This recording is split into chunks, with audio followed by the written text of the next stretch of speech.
Hello students, Wasim सा here. स्वागत है आपका एक बार फिर से हमारे और आपके प्यारे से यूट्यूब चैनल के ऊपर, जिसमें आज हम लोग सीखने वाले हैं मैकेनिकल प्रॉपर्टीज ऑफ सॉलिड्स, जिसका जेईई मेन 2025 का ये जो एमसीक्यू है वो आज हम लोग सॉल्व करने वाले हैं। तो बेसिकली एमसीक्यू है हमारा जेईई मेन 2025 का। क्या दिया है देखो, 3 metre long wire of radius 3 mm shows an extension of 0.1 mm, extension दिया 0.1 mm when loaded vertically by a mass of 50 kg in an experiment to determine Young's modulus. Young's modulus निकालना है। The value of Young's modulus of the wire as per this experiment is P into 10 to the power 11 Newton per meter square, where the value of P is, P का value निकालना है। और सबसे important बात क्या बोला है अपने को, G acceleration due to gravity का वैल्यू हम लोग को क्या लेना है, 3 पाई लेना है ना।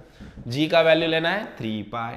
तो देखो यंग्स मॉडुलस का वैल्यू निकालना है, तो यंग्स मॉडुलस का डायरेक्टली हमारे पास फॉर्मूला है, क्या है, F L upon A into delta L. Delta L क्या होता है, चेंज इन लेंथ।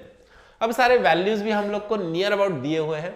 देखो लेंथ दिया है हमारा 3 मीटर है ना, उसके बाद रेडियस दिया है हम लोग को 3 mm, इसको मीटर में कन्वर्ट कर लो, 3 इंटू 10 टू पावर -3 मीटर। उसके बाद देखो एक्सटेंशन ऑफ 0.1 mm, एक्सटेंशन मतलब डेल्टा एल दिया है हम लोग को 0.1 इंटू 10 टू पावर -3 मीटर है ना। अब वो mm में दिया है 0.1 mm है, तो उसको हम लोग ने डायरेक्टली मीटर में कन्वर्ट किया। देखो वहां पे mm में दिया, अपन ने मीटर में किया। Well loaded vertically by mass of 50 kg, मास लगाया है हमारे ऊपर है ना। अभी देखो यहाँ पे एक मास है 50 kg का,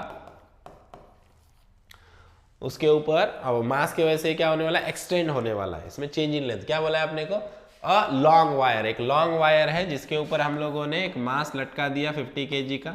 अब 50 kg की वजह से ग्रेविटेशनल फोर्स खींचेगा इसको नीचे की तरफ। कौन सा फोर्स रहेगा हमारा, mg फोर्स, जो कि वेट ऑफ द ऑब्जेक्ट होता है, वही हमारा फोर्स है ना। तो इस फोर्स की वजह से इसका एक्सटेंशन हो जाएगा, लेंथ में कितना होगा, 0.1 mm का एक्सटेंशन हो जाएगा है ना। तो अभी जो फोर्स आएगा हमारा वो कौन सा फोर्स रहेगा, mg फोर्स रहेगा। फोर्स क्या रहेगा, mg फोर्स, mg फोर्स है। यहाँ पे m की वैल्यू दिया है 50 और g के जगह पे क्या प्लेस करना है, 3 पाई। तो 50 इंटू 3 पाई ये हमारा फोर्स का वैल्यू रहेगा। यही यहाँ पे इंपॉर्टेंट है। फोर्स क्या रहेगा, mg, मास दिया है, ग्रेविटेशनल फोर्स नीचे खींचेगा, वही उसका फोर्स है, वही उसका वेट है, सेम वैल्यू है mg है ना। g का वैल्यू 3 पाई लेना है। अब देखो, अब नेक्स्ट अपने को करना क्या है, p का वैल्यू निकालना है यहाँ पे इस फॉर्मेट में है ना। तो अब सारे वैल्यू यहाँ पे फॉर्मूले में पुट कर दो। f कितना है आपका, f है आपका 50 इंटू 3 पाई, लेंथ है 3 मीटर, अपॉन एरिया क्या होगा, pi square, pi into r. R की वैल्यू क्या है हमारी, 3 इंटू 10 टू पावर -3 इसका square, into delta L. Delta L क्या है, 0.1 इंटू 10 टू पावर -3। चलो अब कैलकुलेट करते समय पहले पाई पाई कैंसिल हो जाएगा। देखो 50 इंटू 3 इंटू 3, नीचे क्या बचा अपना 3 का स्क्वायर। देखो 3 का स्क्वायर क्या होगा, 3 इंटू 3 है ना। 3 का स्क्वायर 3 कैंसिल होगा, इसलिए ऐसे लिख रहा हूँ, नहीं तो 9 भी लिखो तो भी चलेगा। 3 इंटू 3, 10 टू पावर -3 का स्क्वायर होगा, 3 टू क्या होगा, 10 टू पावर -6, और इधर क्या है 0.1 इंटू 10 टू पावर -4 है। अब इस 0.1 को मैं कैसे लिख सकता हूँ, 1 इंटू 10 टू पावर -4 कर सकता हूँ क्या मैं इसको, है ना।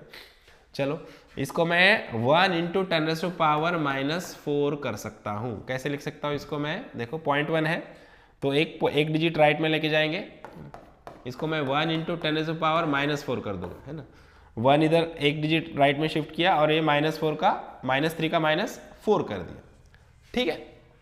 या फिर 10 से डिवाइड कर दो है ना, मल्टीप्लाई बाय 10 करो, मल्टीप्लाई बाय 10 करोगे ऊपर और नीचे तो भी चलेगा, ऊपर और नीचे मल्टीप्लाई बाय 10 करो तो 500 हो जाएगा, वैसे भी किया तो चलेगा। देखो अब ये 3 और ये 3 कैंसिल, तो बचेगा क्या ऊपर 50 अपॉन, देखो यहाँ पे 10 टू पावर -6 -4 क्या होगा, 10 टू पावर -10 है ना।